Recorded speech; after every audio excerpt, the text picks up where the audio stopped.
দার্জিলিং পাহাড়ের বুকেই লুকিয়ে রয়েছে সবচেয়ে পরিষ্কার পরিচ্ছন্ন পাহাড়ি গ্রাম। এক কথায় বলা চলে হিডেন জেমস। গোর্খাল্যান্ড টেরিটোরিয়াল অ্যাডমিনিস্ট্রেশনের জিটিএ পর্যটন বিভাগ দার্জিলিং পাহাড়ের একটি প্রত্যন্ত গ্রাম ধোত্রেকে সমগ্র দার্জিলিং এবং কালিম্পং জেলার পরিষ্কার পরিচ্ছন্ন পাহাড়ি গ্রাম হিসেবে ঘোষণা করেছে।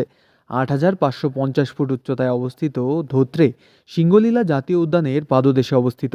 শিলিগুড়ি থেকে 105 কিলোমিটার দূরে এবং দার্জিলিং শহর থেকে 45 কিলোমিটার দূরে পাহাড়ে ঘেরা বহু প্রাচীন এই গ্রামে বসবাসকারী লোকেরা তাদের জীবিকা নির্বাহের জন্য অর্গানিক চাষের ওপর নির্ভর করে থাকে। সিঙ্গলীলা জাতীয় উদ্যানের কোলে অবস্থিত ধোত্রে বাকি সব পাহাড়ি গ্রামের থেকে একদম আলাদা। গ্রাম জুড়ে অর্গানিক ফসলের চাষ। বাড়ির সামনেই একফালি জমিতেই চাষ হচ্ছে কফি, গাজর, মটর, বিনস সহ আরও নানা ধরনের সবজি। গ্রামের পথ ধরে মিনিট পাঁচেক এগিয়ে গেলেই রয়েছে আকাশছোঁয়া পাইন বন। মেঘ, পাইন আর কাঞ্চনজঙ্ঘা নিয়েই এই ধোত্রে গ্রাম। অর্থাৎ পাইন বনের কোলে দাঁড়িয়ে মেঘেদের দেশ থেকে কাঞ্চনজঙ্ঘা দেখার সুযোগ রয়েছে। ধোত্রেতে জনবসতি একদম কম, হাতে গোনা 80টি পরিবারের বাস এখানে। থাকার জায়গাও সীমিত। তবে সারা বছর জুড়েই প্রকৃতির মাঝে নিরিবিলি পরিবেশে পর্যটকদের আনাগোনা লেগেই রয়েছে। এই প্রসঙ্গে জিটিএর অ্যাডভেঞ্চার ট্যুরিজমের ফিল্ড ডিরেক্টর দাওয়া শেরপা বলেন, আমরা পাহাড়ি গ্রাম ধোত্রেকে জিটিএ এলাকার মধ্যে প্রথম পরিষ্কার পরিচ্ছন্ন গ্রাম হিসেবে ঘোষণা করেছি। এই গ্রামের পরিষ্কার পরিচ্ছন্নতা এবং প্রাকৃতিক সৌন্দর্যতা সব দিক থেকেই এই গ্রামকে বাকি গ্রামগুলির থেকে অনেকটাই আলাদা করে রেখেছে। আর সব থেকে বড় জিনিস হলো এই গ্রামের বাসিন্দারাই নিজেদের গ্রামকে পরিষ্কার পরিচ্ছন্ন রাখতে বেশি উদ্যোগী। সান্দাকফু ট্রেকিংয়ের জন্য অনেকে প্রাকৃতিক সৌন্দর্যে ভরপুর এই ধোত্রে গ্রামের রাস্তাকেই বেছে নেয়, কারণ এই পথে যেমন রয়েছে নির্জনতা, তেমনি আকাশছোঁয়া পাইনবন এবং মনমুগ্ধ করা রডোডেনড্রন আপনার মনকে নিমিষেই মুগ্ধ করবে। जैसे कि जो भी हाइकिंग या ट्रैकिंग लवर्स है, तो उनको ज़रूर धोत्रे जाने चाहिए, क्योंकि जब मानेभंजन से अपने लोग ट्रैक करके जाते हैं, बहुत से कंप्लेन आते हैं क्योंकि वहाँ पर गाड़ी का रोड है, गाड़ी जाते हैं। तो अगर आप लोग धोत्रे से टोंगलू जा रहे हैं, तो वहाँ पर आपका 5-6 किलोमीटर का जो ट्रेल है, इट्स फुल ऑफ फन, और उसमें नेचर का मजा ले सकते हैं, बर्ड का। और ये रोटेटेंडन फॉरेस्ट है, इसमें गाड़ी का आपका कोई झमेला नहीं है। तो धोत्रे जो है it's around like there 80 house hold.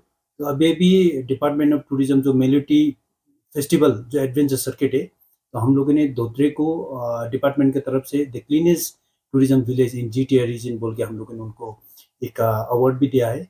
और धोत्रे में हम लोग धोत्रे क्यों रिकमेंड कर रहे हैं कि बिकॉज हम लोगों ने यही जो मेलिटी फेस्ट में हम लोगों ने जो बिजानबारी से धोत्रे का भी एक पुराना रूट है, जो पहले Joseph Dalton Hooker, he is one of the founder of all this rhododendron, जो भी अभी जो टूरिस्ट लोग आते हैं, रोटेडेंडन हो गया, बर्ड वॉचिंग हो गया, so he was one of the main founder. उसके साथ साथ में जो तेंजिंग नोगे सर थे, after submitting 1953 expedition, Everest expedition, तो उसके बाद भी सर काफ़ी टूरिस्ट के साथ वहाँ पर उसी रूट से बिजनबारी से होके धोत्रे जाते थे। द रीजन इज बिकॉज जो बिजनबारी है is based on a lower elevation.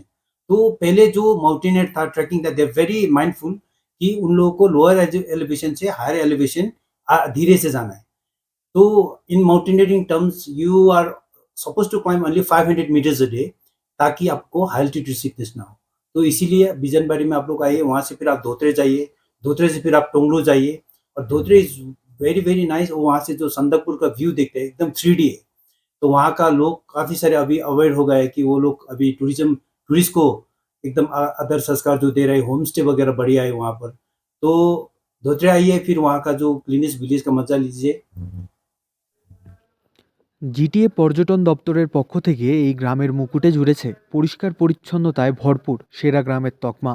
আপনিও যদি পাহাড়ে গিয়ে কোনো অফবিট ডেস্টিনেশনে পাহাড়ের কোলে কিছুটা সময় কাটাতে চান, তাহলে এই ধোত্রে হতে পারে আপনার স্বর্গরাজ্য। দার্জিলিং থেকে সুজয় ঘোষের রিপোর্ট, লোকাল 18 বাংলা।